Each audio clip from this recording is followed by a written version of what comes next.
Добро пожаловать! Продолжая серию про старые девайсы от компании GPD, а именно про их серию GPD Win, сегодня мы посмотрим на то, что было немножечко странно увидеть от компании GPD. А именно вот этот вот девайс под названием GPD Win 3. В далекие времена, когда еще Intel доминировал просто и унижал всех подряд на рынке портативной техники, а именно вот таких вот портативных девайсов. Тогда еще AMD не могли раздуплиться, что они вообще делают и хотят делать. Здесь у нас впервые скачок от Intel в области графики. Именно графики, а именно их новая технология Intel Xe. Конечно же, новая на тот момент, потому что сейчас у нас существует Intel Arc, который, дай боже, нормально будет работать когда-нибудь, возможно, в играх. Потому что в профессиональных программах он работает просто отлично. Это просто сказка, а не GPU. И если мы не сравниваем с такими гигантами, как NVIDIA RTX 3090, 3080, 4080 и, конечно же, моя любимая 4090. Но вернемся к нашим баранам. А именно, первый раз, что GPD решили, что они хотят именно вот такой вот слайдер. И, конечно же, GPD не могли сказать, что мы не будем использовать клавиатуру. Поэтому здесь они, я бы сказал, подложили такую супер жирную свинью, и причем эта свинья была заражена всем, чем только можно. И заключается эта свинья в данном девайсе. Вот эти вот все кнопки, это у нас просто одна большая сенсорная панель. Возможно, кто-то помнит очень древние телефоны, которые просто были как обычные телефоны для звонилки. Например, от компании LG у них был такой прикольненький телефон, называется LG Chocolate. И там, собственно, кнопочки, которые с циферками, они были физические, а вот органы управления это был тач, и это был ад, потому что иногда оно зависало, иногда оно не срабатывало. В общем, веселого мало. И GPD подумали и решили, что такая технология идеально подходит для девайса, который ты берешь, и в теории ты должен вот так вот печатать. И сюрприз, а точнее ни для кого это не было сюрпризом, что данная технология очень сильно провалилась. Это была самая отвратительная клавиатура, которую я, наверное, использовал за очень долгое время. А использовал я разные клавиатуры. Но да ладно. И вернемся к самому аппарату. На тот момент это был первый переход GPD к вот такому вот механизму слайдера. Потому что до этого у них были clamshell девайсы, то есть ракушки, то есть по типу обычного ноутбука, только меньше. И поэтому посмотрим мы сейчас на его порты и как они распихнули в своем слайдере эти порты. Здесь у нас наверху имеется наушники и обычный USB Type-A 3.0 разъем. Конечно, плюс-минус и кнопочка включения.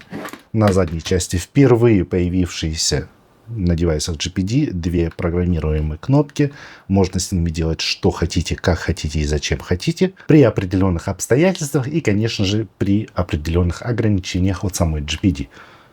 И внизу, конечно, присутствует Thunderbolt 4 порт, что мой самый любимый порт на всех девайсах. Конечно, пока не выйдет Thunderbolt 5, который обещает у нас супер быстрые скоростя подключения PCI-Express 4 на 4 линиях, то есть 64 гигабита в секунду. Наконец-то можно раскрыть потенциал всяких eGPU. И, собственно, вот этот вот аппаратчик у нас появился и стал работать. Сразу напомню, что небольшие браки здесь, конечно, были, а именно вот эти вот стики, они слишком, просто супер легко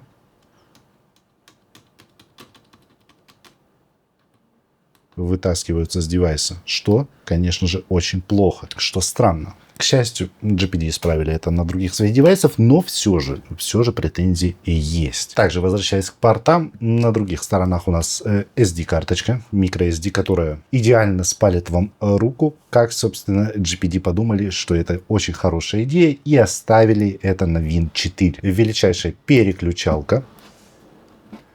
На другой стороне у нас, конечно же, ничего нет, потому что и ничего быть не должно. Спереди у нас тут датчик отпечатка пальцев, кнопка Xbox. В общем, в принципе, набор понятен. И тут у нас главный вопрос. Окей, клавиатура. Это, конечно же, плохо тут. То плохо здесь, это плохо. Драйвера Intel плюс-минус плохо, то хорошо, то плохо. И самый главный минус с одной стороны, и самый главный плюс с другой стороны. Да, очень странно, но подождем немного. Это, конечно же, его процессор. Минус у нас заключается в том, что, чтобы нормально раскрыть, так сказать, потенциал этого процессора, то есть, чтобы нормально работала GPU, нормально работал CPU и прочее, нужно задирать ТДП прям в непонятные высоты. Например, 25, 28, 30, 35 ватт, а то и выше. Тогда мы получаем относительно хорошую производительность. Но есть нюанс этой производительности, и нюанс этот заключается в том, что это у нас портативный девайс, портативный аппарат. А у портативного аппарата присутствует такая очень нелюбимая мной вещь. Это батарея. И батарея у вас будет исчезать просто на глазах. Потому что здесь она довольно маленькая. Довольно быстро будет у вас аппарат улетать, если 30-35 ватт использовать, и будет все это шумно греться. Девайс-то маленький. Поэтому это минус. Плюс этого процессора, это, конечно же, те самые ТДП. Потому что можно было поставить очень громадные ТДП, подключить eGPU, и у вас бы прям вау-вау-вау было. Потому что на тот момент, я напомню, хоть и некоторые процессоры от AMD, конечно, присутствовали на рынке, а точнее начали присутствовать пару месяцев после того, как этот девайс поступил в продажу, но у AMD на тот момент не было вот этой вот штуки под названием Thunderbolt. Или в наших реалиях у AMD это USB 4. И да, есть разница между Thunderbolt и USB 4, но об этом не в этом видео. И сомневаюсь, что когда-либо будет. Поэтому много жрет, много хочет, но есть Thunderbolt. Поэтому каждый выбирал под себя данный аппарат. Сегодняшние реалии для данного аппарата это, конечно, боль, печаль, унижение и просто. Потому что, например, играть за те деньги, которые его сейчас продают, а его продают за примерно 350, некоторые даже индивидуумы пытаются продать его за 450, а то $500. Это, конечно, очень странно, если кто-то купит, потому что я уже много раз показывал, существует вот типа вот таких вот девайсов, $300, и он у вас. Девайс на AMD, конечно же, в нем нету Thunderbolt или USB 4, но тут у нас появляется другой вопрос. Если у тебя есть деньги на eGPU, то как бы почему у тебя нет денег на нормальный девайс? Люблю задавать вопросы. Поэтому данный аппарат в наших реалиях, в наше время просто бесполезно, по большому счету. Потому что здесь, во-первых, присутствует всего 4 ядра, а в современных играх 4 ядра, это, конечно, иногда можно ощутить. Можно ощутить эту боль, эти статоры. То, что я люблю. И шум вентилятора просто тоже идеален. Поэтому подытожим про этот аппарат. И, собственно, раз я уже сказал, что покупать его не стоит, если, конечно, вы не собираете все девайсы GPD или же всю серию Win, которая, конечно, внешне отличается, то тогда вообще не стоит покупать этот аппарат. Если вы собираете, то неважно, что я скажу, вы все равно либо купили его, либо купите, либо еще как-то заполучите данный аппарат. Для своего времени аппарат был хоть и немного спорным, но крепким среднячком.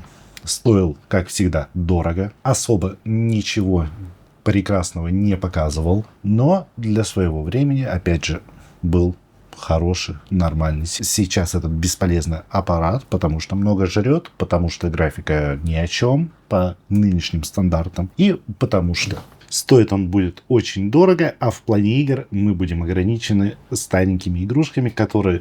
Сюрприз, на той же Vega 6, которая находится, или Vega 8, вот в таких вот девайсах, которые стоят недорого, объективно недорого по отношению к рынку, он будет проигрывать в сухую. Просто невозможно, потому что того не хватает, этого не хватает, то шо.